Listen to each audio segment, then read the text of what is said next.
several individuals who were suffering from gunshot wounds inside who were later pronounced dead. There was one individual that was transported to an area hospital where he later succumbed to his injuries. Those victims were later identified as 30-year-old Giorgio Lee, 37-year-old Alicia Myers, Alicia Merricks, and Mr. Samuel Jones.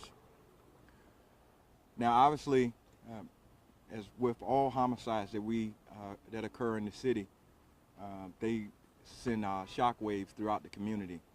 This particular one, with the number of individuals that were killed at one time, obviously gripped this community, our city and department.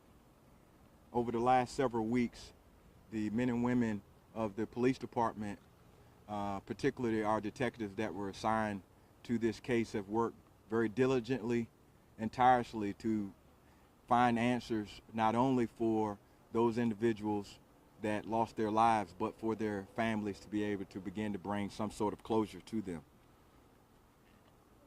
On August the 18th, Mr. Raymond Gore was arrested on non-related charges for aggravated malicious wounding, unauthorized use of a firearm, shooting or stabbing in the commission of a felony, and reckless handling of a firearm.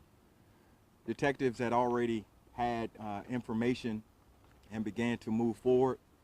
On the 19th, they presented probable cause before a magistrate and were able to get warrants for Mr. Gore's arrest in relation to the Maple Avenue homicide. On Friday, August 19th, Mr. Raymond Gore was arrested and charged with 4 counts of capital murder, 4 counts of unauthorized use of a firearm, and 4 counts of shooting in the commission of a felony. Mr. Raymond Gore continues to remain in the custody of the Sheriff's Department. Additionally, identified was the brother, Mr. Antoine Gore, who was also charged with 4 counts of capital murder, 4 counts of unauthorized use of a firearm, and 4 counts of shooting in the commission of a felony. To date, Mr. Antoine Gore, has not been located and has failed to turn himself in.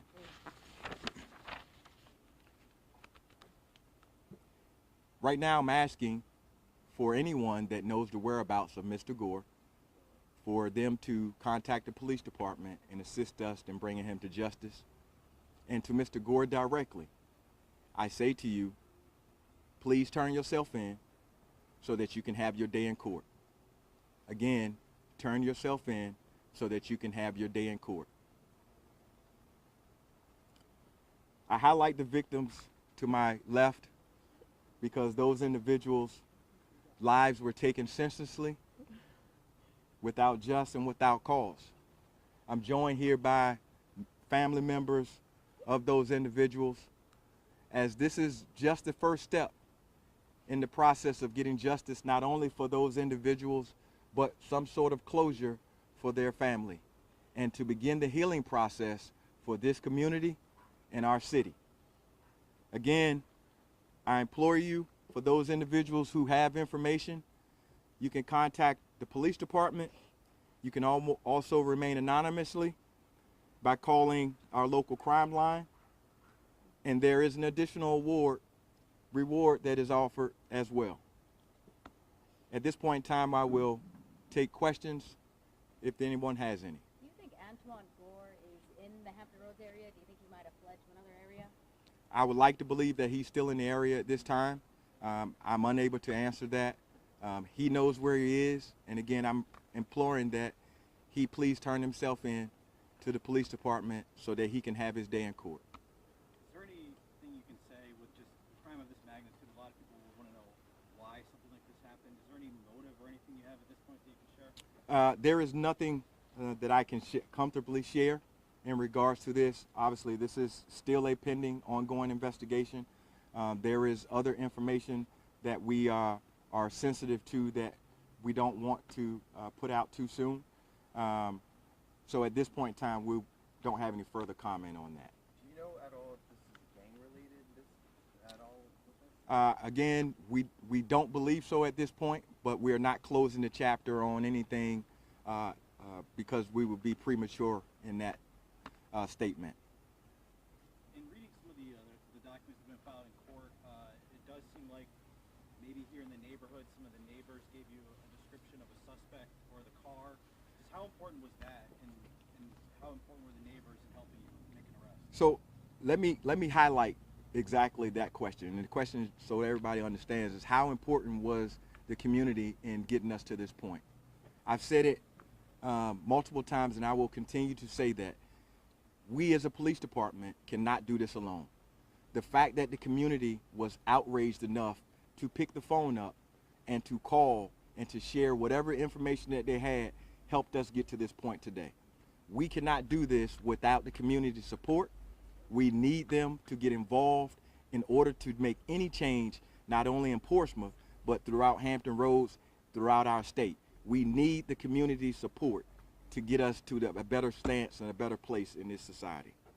You guys were looking for a black GMC vehicle. Are you guys still looking for that? Is that related to Gore, either of the Gores? We are not still looking for that vehicle, and there's no additional information I'll put out on that. Can you say how many tips from the community you received? Numerous. I cannot put an exact number on it, nor do I want to. Obviously, I would be remiss if I didn't say we're concerned about anybody that gives us anonymous tips. We want to make sure that that information remains just that, so that in the future that people won't hesitate to getting involved. Are there any other possible suspects in the shooting? We have not closed this book. We continue to investigate. We're hoping that these are the only two that are involved, but we don't know that at this point. If we close the door, we might be missing some key information that may be out there. Do y'all have any other agencies assisting you guys with trying to locate Antoine Gore? So the detectives have been in contact with our other partners in the area. Obviously, when we get something like this, we put it out to all of our sister agencies, federal partners to assist. But again, I'll make the plea again. Mr. Gore, if you're out there and you can hear me, please turn yourself in and have your day in court. Can you guys tell us what evidence was found in the home based on some of the search warrants that were put in court a few months ago? I know you talked about DNA, shell casing, stuff like that. So I will not put that information out. Obviously, we are concerned about the integrity of the case. Obviously, there is a want to know by not only the public, but our first concern is making sure that we have a solid prosecutable case, and putting that information out may jeopardize it. Are you able to say who the shooter was? Or are we looking at Raymond or Antoine? We are. We have information that both were involved in it. Hence, why both were charged with what they were charged with. And you said they are brothers? They are brothers. Yes. All right, thank you. We will have a news release put together for you guys after this, just outlining what's been discussed. And I hope you have a great day. Thank you. All right, thank you, sir. Thank you.